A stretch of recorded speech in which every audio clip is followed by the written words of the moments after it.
Plato said, "Those who tell the stories rule society."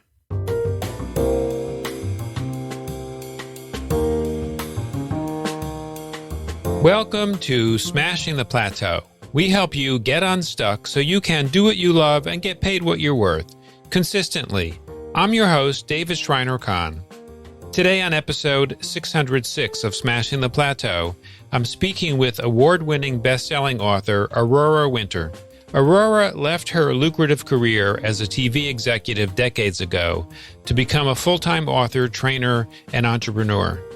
Using storytelling for business, she created a life of freedom, creativity, and contribution. Now she helps her clients turn their words into wealth, wisdom, and wonder. If you want to get better at storytelling to help you connect with your audience, you'll want to hear my conversation with Aurora. Stay with us to hear all the details. Do you want to get better at telling your story in a safe place with supportive colleagues? Check out the Smashing the Plateau community, where you'll find a range of tools and resources to support your business, access to experts, answers to your burning questions, and the camaraderie of supportive, collaborative colleagues. In the Smashing the Plateau community, you can build a successful consulting business on your own terms, doing what you love and getting paid what you're worth. Learn more at smashingtheplateau.com/community. That's smashingtheplateau.com/community. Now let's welcome Aurora Winter. Aurora is an award-winning best-selling author. She is a successful serial entrepreneur, a media trainer, creator of the Spoken Author Method, and founder of Same Page Publishing. Aurora, welcome to the show. It's so great to be here with you, David, and I look forward to helping your audience turn their words into wealth. Thank you so much. Why does every expert entrepreneur or leader need a book? Well, one thing is scaling your time. One-to-one is very, very slow. You need to communicate one-to-many. And a book is a wonderful way to do so. The second reason is that Amazon is the number 3 search engine. You got to be on Amazon. If you have some kind of expertise, if you're a professional or an expert or a speaker, having a book on Amazon allows you to reach the world for free. Whereas if you'd like to spend money on Google or Facebook or other kinds of social media ads, it's expensive. So I think those are the 2 reasons: leveraging your time and having a way to leverage Amazon as the number 3 search engine. Yeah. Actually, not that many people talk about Amazon being the number 3 search engine. Yeah. And the cool thing is people go on Amazon ready to buy. They've got their credit card out. Often it's just a click of a button. A book is a low-cost purchase. Sometimes they're even free or almost free. I mean, you get a person's probably a decade of their experience for $20. You don't find a better deal anywhere. Whereas you're interrupting people on other social media platforms, or on Google, they could be researching. On YouTube, they're trying to find out how to do something, but they haven't got their credit card out. So Amazon as the number 3 search engine is awesome. And I've had times where people have, bought my book for a couple of bucks for under $20. And the next thing I know, they're having a phone call with me. They want help with their publishing their book, getting their pitch together, some kind of messaging help, and they're investing 5 or 6 figures. So that's a pretty good funnel. And there's no resistance. It is a pretty good funnel. Yes, there's no resistance. I know that for many people, just the idea of writing a blog post seems overwhelming. I can't tell you how many clients I've spoken to, as a podcast producer and host, I'm used to creating content consistently. And when people ask me about what is the secret to producing hundreds of podcast episodes, I say, well, there's actually 3 principles: consistency, frequency, and quality. And in that order, the consistency is the most important thing. People expect to see something on a schedule. It's the way humans work. Even though, we don't have to produce podcasts on a schedule. Nobody says you have to do it this way. I think, we're used to, in the old days of print publications, getting newspapers or magazines on a daily schedule or weekly schedule or monthly. So people came, to expect information delivered on some kind of schedule. Yeah. And I find, when I consume people's email newsletters, the ones I pay more attention to are the ones that I know come out on a certain schedule. So the daily ones that come out at 7 a.m., at a certain time zone, or the ones that may come out once a week on, have one that I pay attention to comes out every Thursday, 4 p.m. Eastern. And I know to expect it, and I see it come in, and then I look at it. Right. It's a relationship. Yeah, very much so. However, when it comes to, as I said, when it comes to creating the content, some people find it very daunting. And in particular with written text, Oh. if a blog post seems overwhelming, the idea of creating a book is like so far into the stratosphere, they can't even talk about it. Exactly. People have a panic attack just thinking about it. And congratulations, by the way, on over 600 episodes now. I listened to episode number 600 where you talk about blog posts and you decide, no, I think maybe we'll go for podcasts because they're easier. I love helping people connect with their most valuable stories. And most people who are not writers, or even some writers, kind of panic looking at a blank page. But most people can talk. So what I do with the spoken author method, which is what we do at my publishing company, is I interview people. And people have so many interesting stories. The ones that aren't interesting, we just delete. And the ones that are really interesting, I ask follow-up questions. And before you know it, we've got a wealth of material. People can usually talk at about 8,000 words an hour. If they're talking about their area of expertise, which leaders or entrepreneurs or experts, they have a wealth of knowledge and you probably can't stop them from talking. But most people... Yeah, I've had those guests on my shows too. Most people cannot write 8,000 words even in a whole day. Even 8,000 words in a week of writing would be quite a feat for a non-professional writer. So by interviewing people, we get the spoken author method, we turn that into a book. But the other cool thing is they get used to being interviewed. So they make great podcast guests later. And then we've got all this audio and video that we can slice and dice into little 15-second or 1 minute or 5-minute clips and use that to promote them and launch them as thought leaders and launch the book. So I think it's a genius method, but I'm completely biased. Right. Well, what you're also doing, Aurora, is you're separating the expertise that comes with the subject matter that the professional has developed over many, many years from the process of writing a book. Exactly. And that's one of the myths that I want to bust, that the author of the book is the one agonizing, over typing it all. That's not true. The author of the book, in my view, is the expert or the person whose life or business experience it is. And it's totally fine to work with the word wrangler and have somebody interview you, have somebody type it up. I mean, Sir Winston Churchill, he won the Pulitzer Prize for literature, and yet he had ghostwriters, secretaries, editors, researchers. We don't think any less of him, but we hold ourselves to a ridiculously high standard that you have to do every single part of that yourself. Why? That's ridiculous. So I really love people to lean into, if you have a story in you, and 80% of people want to write a book, why not do it the easy way? Why not work with a team? I mean, look, we're talking today on Squadcast, but Zoom or even the telephone. You can connect with people around the world and share your story. And like you were saying, David, before we started recording, people remember stories. So many experts get caught up, giving facts and figures, but when they tell stories, that's when they really make an impact that lasts and that people can share. Right. Humans are wired to react to stories. We are. Right. So let's talk a little bit about the story part of the process, because one of the things I also see people struggle with when they're experts, because, as you know, I've interviewed lots of people and I coach people beforehand. I say, tell stories. Yes, You're an expert in whatever it is. You're, a marketing consultant, a sales trainer, you're a process expert, but tell some stories because the audience will react to the stories, and yet they often struggle to do so. Yeah. It's because they're too deep into their expertise and they don't, dumb it down might be insulting, but they don't, communicate in simple language. But while we're talking about stories, I think you'll like this, David. So Plato said, those who tell the stories rule society. Not that we're seeing that happening today, but anyway. So those who tell the stories rule society. So there's a great deal of value in leveraging your story. And here's a story about storytelling. So I help people publish their books, but I also help entrepreneurs pitch who want to raise capital. So these are typically super smart, super ambitious A-type personalities. But when they come to me, on average, they've raised nothing because they can't get to the heart of the message.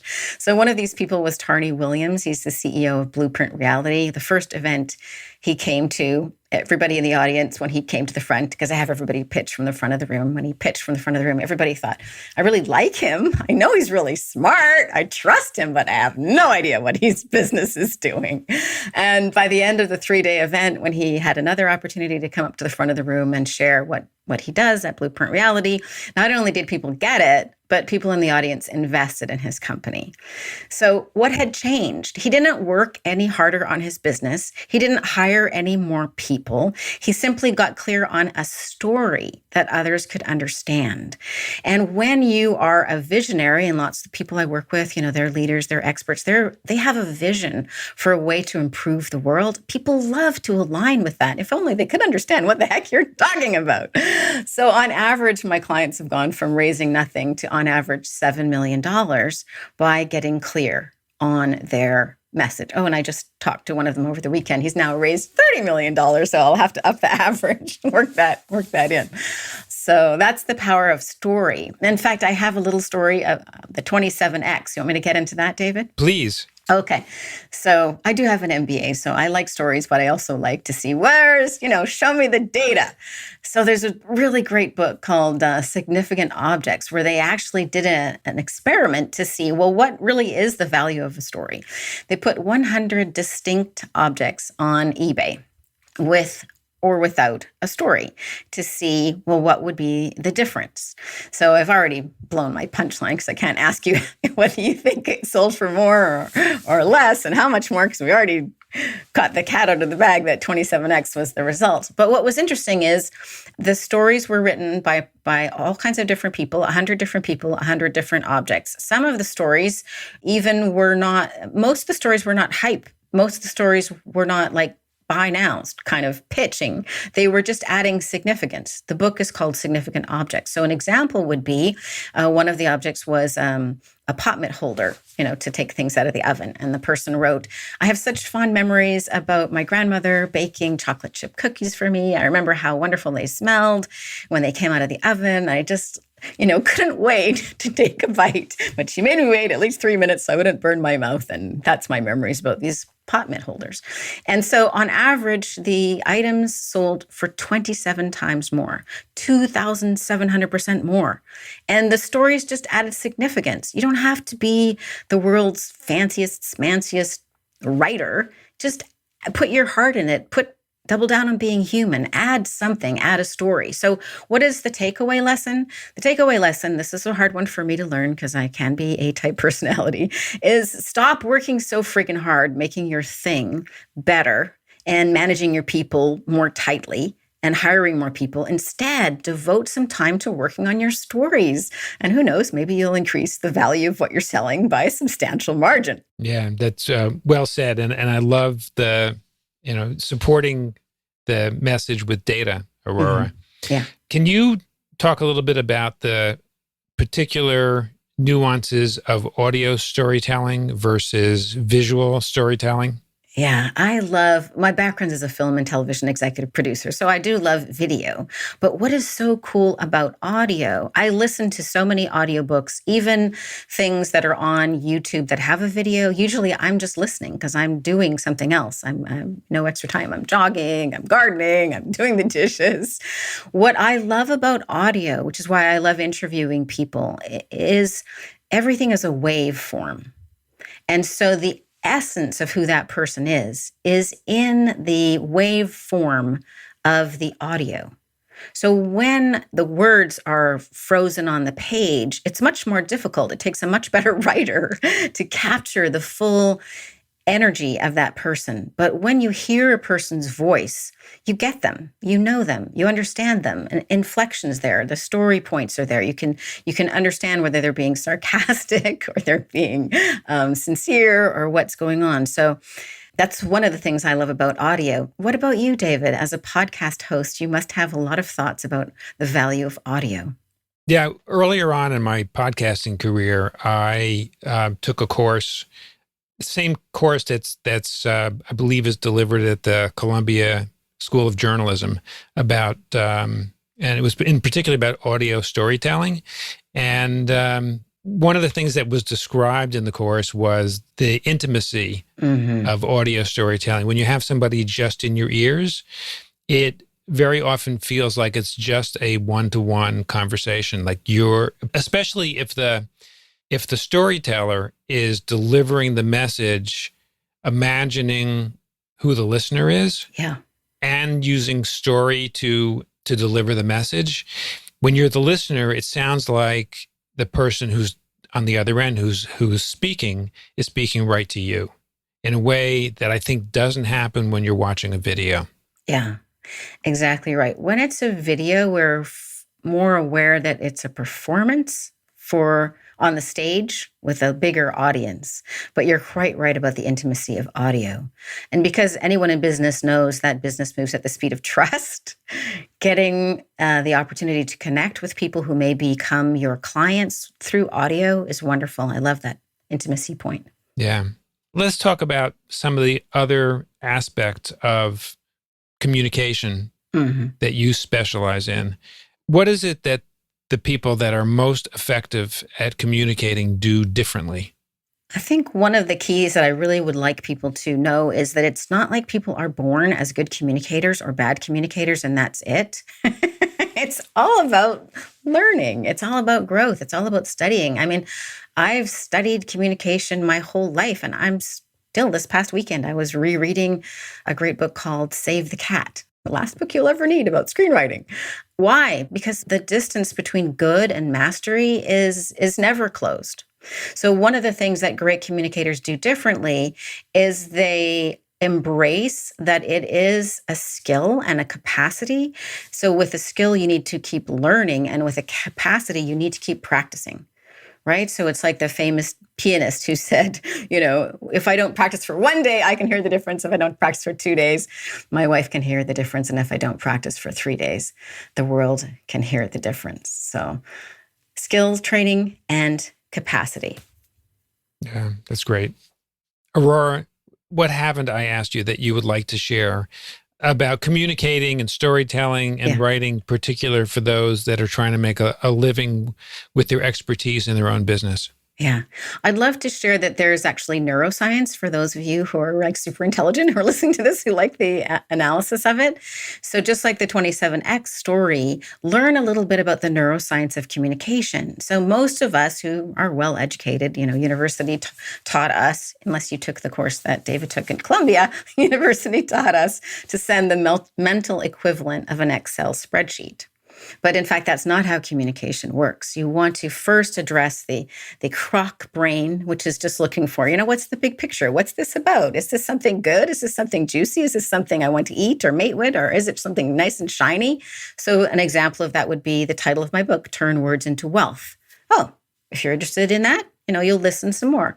Then the second step is the midbrain. The midbrain is always looking for social status. Like, where is this person on social status? So David, for example, I looked at his LinkedIn profile and he's been lauded by Forbes magazine and by Inc. magazine. And like, wow, okay, that's really cool. So that is meeting the social status. Or for the book, Turn Words into Wealth, we want to continue that. It's won 9 book awards in 2021 as the best new business book. So, other people think this book is worth considering. That is the midbrain. You want to communicate in this sequence. And then the third step, if you're so lucky as to get past those two, is you do get to address the decision maker. And that is where you get to bring out your facts and your figures, your 27X, or whatever your version of that is. But don't start there. Instead, understand that sequence. So just understanding that will help you a whole bunch. So croc brain, social brain, and then you get to address the decision maker. And to just emphasize this point, like Steve Jobs practiced for 3 weeks before the Apple pitches. I'm sure he was busy. So don't use the excuse that you're too busy to practice. He practiced, where to stand, when he was going to press the clicker, how he was going to emphasize his points. If it could be worth 3 weeks of his time, spending a bit more time with your message could pay huge dividends as well, especially if you lean into the neuroscience of it and don't just keep doing the same thing. That didn't Right. work last time. The other thing, one of my guiding principles when I think about trying something that seems daunting, like if you're not someone who's done a lot of public speaking, the first time you do a particular kind of presentation can seem very daunting. Yeah. I know I felt this way about podcasting when I did my first episode, is if you're not embarrassed by the first time you tried to do something, you waited too long to start. Love it. That's really great. Yeah, that's a really good one. One other thing I'd love people to know who may be considering writing a book is think it all the way through, and why not model success? So Turn Words into Wealth shows 7 different business models for monetizing a book. And the book is designed for entrepreneurs and experts and leaders. So the worst way to make $1 million with a book is selling books. That there's 7 ways that are far more profitable. And in the book Turn Words into Wealth, I walk you through how I've done it, or my clients have done it, or famous people like Tim Ferriss or Sir Winston Churchill or Arianna Huffington or Howard Schultz have done it. So there's 7 different ways. And your book can really, because Amazon is such a good search engine, number 3 search engine, it can help you attract premium clients at premium prices. It can help you attract investors and launch a startup. It can get you a TV or movie deal. We all know that can be lucrative. You can use the free book plus upsell model. I've used that, as well as Jeff Walker teaches that, and he's done that successfully, as well as Brendan Bouchard and a bunch of people. Speaking is the most lucrative profession, but you kind of need to have a book to speak on a lot of platforms. You can also do... And to get paid well for it. And to get paid well for it. Exactly right. I was just listening this morning to, some speakers on Ryan Holiday actually talking about stoicism, and he's addressing a huge crowd, but he's got a whole bunch of books. Training and certification, I did that. I used several books to bring me clients, and I trained them and certified them as coaches. Or my favorite one is the Evergreen bestseller. So obviously, time doesn't permit us to go into all of those, but there's 7 different business models to monetize it. And I've made so many mistakes. I like to save people the other mistakes. One mistake I don't want people to make is to think of your book as the end of the conversation or the end of their relationship. So when people read a book and they like it, they're probably going to want more. So even just a little call to action at the end of your book, visit my website, come listen to my podcast. If you want more, come here, can make the difference between your book being, oh, that's the end, or, oh, that's the beginning of a relationship. Yeah, one of the things that I really love about your book, Turn Words into Wealth, Aurora, is that it is very practical. Yes, you do outline the principles that are important to use your words and use it in a way that produces a book that can then lead to revenue and lead to other kinds of success. But you are very practical in saying how to do all those steps. Oh, thank you. I'm glad that you liked it. Well, I'm an entrepreneur and I like a practical blueprint. What stood out to you from reading it, David? I really like the fact that you listed those 7 different methods for making money from a book. Yeah. Yeah. Many people that help experts create books talk about the process of creating the book, but they don't talk about what comes afterwards. I know. Almost everybody misses that most important step. Let's monetize this so it's not simply a gift to other people and a hobby, but in order to keep sharing your message, you need to make money. So it's not a sin. It's practical. Exactly. So speaking of next steps, you and I can probably go on for hours talking about this subject. If someone wants to go deeper with anything that we've discussed today, access any resources you have, or get a copy of your book, Turn Words into Wealth, or any of your other books, where would be the best place for them to go? Oh, thanks, David. Well, you can get my books, Turn Words into Wealth, and other books, Marketing Fastrack, etc., wherever books are sold. Amazon, of course, is the most popular retailer, but they're also on Apple and Kobo and Google Play. I'd love you to come visit me on my website, which is my name, aurorawinter.com. And you can, if you choose to join our mailing list, you can get free videos and free ebooks and free audiobook and other goodies like that. If you're interested in getting help with your message, with pitching to raise capital, pitching to raise capital or writing and publishing a book using the spoken author method, which I promise is fun, then you can sign up for a business breakthrough session with me on my website, or you can just go to bookcall.biz. I'd love to chat with you and continue the conversation.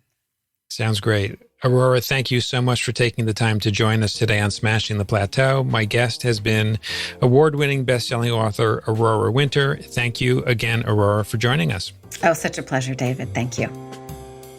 When you visit the Smashing the Plateau website at smashingtheplateau.com, you'll find a summary of each episode along with the links we mentioned on the show. Do you want to get better at telling your story in a safe place with supportive colleagues? Check out the Smashing the Plateau community, where you'll find a range of tools and resources to support your business, access to experts, answers to your burning questions, and the camaraderie of supportive, collaborative colleagues. In the Smashing the Plateau community, you can build a successful consulting business on your own terms, doing what you love and getting paid what you're worth. Learn more at smashingtheplateau.com/community. That's smashingtheplateau.com/community. Thank you for taking the time to listen to our show. I'll see you on our next episode.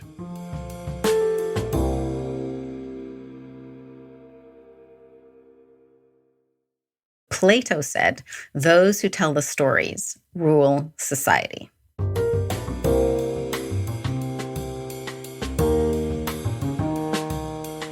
Welcome to Smashing the Plateau. We help you get unstuck so you can do what you love and get paid what you're worth, consistently. I'm your host, David Shriner-Cahn. Today on episode 606 of Smashing the Plateau, I'm speaking with award-winning best-selling author Aurora Winter. Aurora left her lucrative career as a TV executive decades ago to become a full-time author, trainer, and entrepreneur. Using storytelling for business, she created a life of freedom, creativity, and contribution.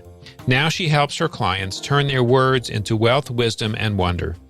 If you want to get better at storytelling to help you connect with your audience, you'll want to hear my conversation with Aurora. Stay with us to hear all the details.